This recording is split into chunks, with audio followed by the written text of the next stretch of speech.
Selamat pagi semuanya, ketemu lagi dengan saya Dr. Tio, baik para mahasiswa, sejawat, atau masyarakat pada umumnya. Hari ini saya akan bicara tentang anti-epilepsi atau disebut anti-konvulsi, gitu ya. Kalau orang awam ngomongnya anti-ayan gitu ya. Jadi bab ini hampir sama seperti anti-hipertensi, cukup panjang. Jadi mungkin saya akan bagi dua episode gitu ya, supaya bisa jelas untuk mendengarkan semuanya gitu ya. Kalau satu kaligus itu akan panjang sekali waktunya gitu ya. Jadi pendahuluannya kira-kira epilepsi adalah penyakit yang paling umum berupa gangguan neurologik atau saraf yang terjadi pada manusia. Obat lintas pertama antiepilepsi yang diketahui itu adalah phenytoin, phenobarbital, carbamazepine, asam valproat, dan clobazam. Di Amerika Utara dan Eropa golongan zonisamid termasuk lintas kedua, sedangkan generasi ketiga termasuk lokosamid dan eslicarbazepin asetat ya. Untuk generasi ketiga lain yang dianggap sebagai antiepilepsi baru itu mulai di approval atau disetujui oleh WHO tahun 2006 gitu ya. Oleh FDA, bukan WHO, yaitu gabapentin, topiramate, lamotrigin, epiterisatam, dan rufinamid itu ya. Nah, antiepilepsi sendiri, mekanisme kerja antikonvulsi itu kebanyakan dikenal secara dua ya, mencegah timbulnya letupan depolarisasi eksesif pada neuron epilepton di dalam fokus epilepsi, mencegah terjadinya letupan depolarisasi pada neuron yang normal akibat pengaruh dari fokus epilepsi itu sendiri. Ya. Nah, yang pertama adalah phenytoin. Mekanisme kerjanya antikonvulsinya berdasarkan atas penghambatan penjalaran rangsang lepas muatan listrik dari fokus epileptogen ke bagian lain di otak. Yang kedua adalah stabilisasi membran sel. Oleh golongan ini dapat terlihat pada saraf perifer dan membran ion natrium melintasi membran sel. Dan kegunaan obat ini atau indikasi bangkitan tonik-klonik epilepsi serta beberapa bangkitan parsial lainnya dapat ditekan bahkan dipulihkan secara sempurna kecuali aura sensorik dan gejala prodromal gitu ya. Nah, phenytoin tidak boleh diberikan atau kontraindikasi kalau dia hipersensitivitas, adanya sinus bradikardi ataupun blok sinoarterial. Efek samping obat ini pada susunan saraf pusat bisa terjadi ataksia, nistagmus, tukar bicara, tremor, gugup, perasaan mengantuk dan kelelahan, gangguan mental, halusinasi, ilusi, ataupun yang lain berupa gusi dan saluran cerna, anoreksia, nyeri ulu hati, mual muntah, dan hematemesis ya, berak berdarah yang dapat bersifat fatal. Oke, hal ini dapat terjadi karena phenytoin bersifat alkali, jadi adanya proliferasi jaringan ikat gusi, edema gusi, dan gingivitis dapat terjadi. Jadi mudah terjadi infeksi pada gigi. Gitu ya. Interaksi obat daripada phenytoin ini, konsentrasi phenytoin dalam plasma dapat meningkat bila diberikan bersama chloramphenicol, disulfiram, INH, simetidin, ropoxifen gitu ya, dan sulfonamid karena terjadi penghambatan biotransformasi daripada phenytoin. Sedangkan sulfotiaxol, phenylbutazone, salisilat, dan asam valproat juga akan meningkatkan kadar phenytoin dalam plasma karena obat-obat ini dapat memengaruhi ikatan plasma protein daripada phenytoin. Jangan lupa phenytoin ini merupakan drug inducer yang kuat selain carbamazepine, selain phenobarbital dan rifampicin gitu ya. Theophylline dapat menurunkan konsentrasi phenytoin dalam plasma bila diberikan secara bersamaan karena theophylline dapat meningkatkan biotransformasi phenytoin dan mengurangi absorpsi serta reabsorpsinya. Nah, dosisnya ya, kalau dewasa 300 mg dengan dosis maksimal 600 mg dalam dosis yang terbagi. Kalau anak-anak 4-8 mg per kilogram berat badan dengan dosis maksimal 300 mg per hari. Yang kedua adalah phenobarbital yang cukup lama dipakai gitu ya. Merupakan antikonvulsi yang pertama kali diadakan atau dipergunakan dalam praktek klinik udah lama ya, 1912 ya. Di mana kerjanya adalah membatasi aktivitas bangkitan kejang dan meningkatkan ambang rangsang pada korteks cerebri. Indikasi grand mal epilepsi, epilepsi parsial, dan epilepsi fokal kortikal merupakan obat alternatif untuk epilepsi petit mal, mioklonik, dan epilepsi akinetik. Tidak boleh digunakan pada serangan umum lena karena dapat mengalami serangan eksaserbasi. Phenobarbital dikontraindikasikan atau tidak boleh diberikan merupakan kontraindikasi relatif pada anak karena dapat menyebabkan hiperaktivitas dan agitasi paradoksal dan mengganggu kemampuan belajar. Efek samping pada susunan saraf pusat, mengantuk, ataksia, sakit kepala, pusing dan mual. Pada kulit terjadi ruam kulit dan edema.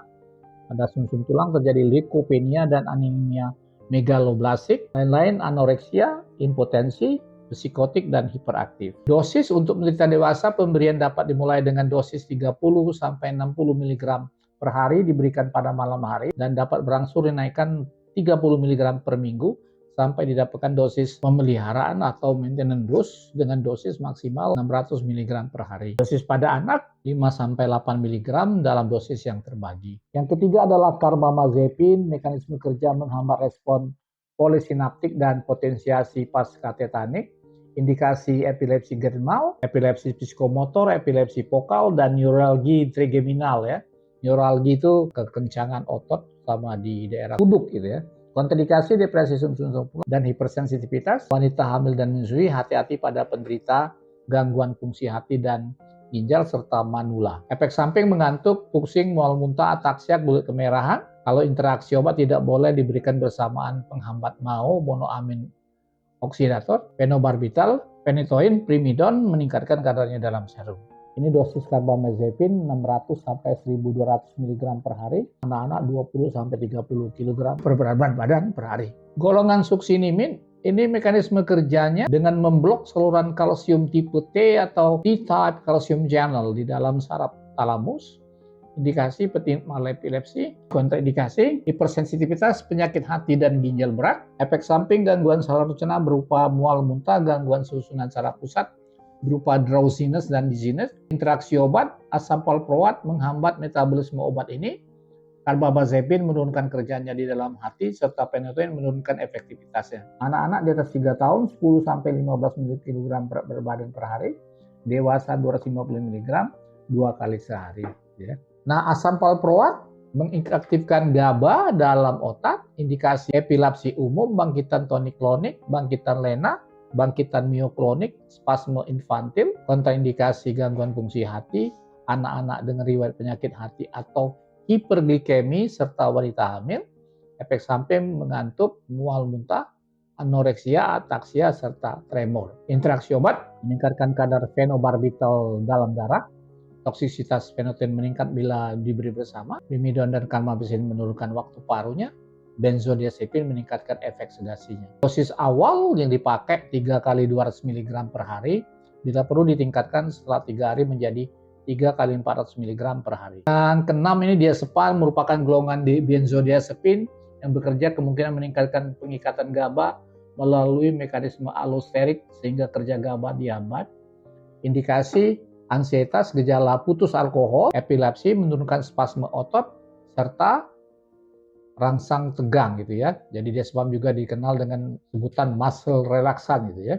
Kontraindikasi, glaukoma sudut tertutup, wanita hamil dan menyusui, hati-hati pada penderita penyakit hati, ginjal dan PPOF. Efek samping mengantuk, pusing, lesu, bingung, pandangan kabur, hipotensi ortostatik, tremor, inkontinensi, serta konstipasi. Interaksi obat, anti-ansietas dan hipnotik, antidepresan, antipsikotik, antihistamin, analgesik opioid, dan alkohol meningkatkan efek sedasinya.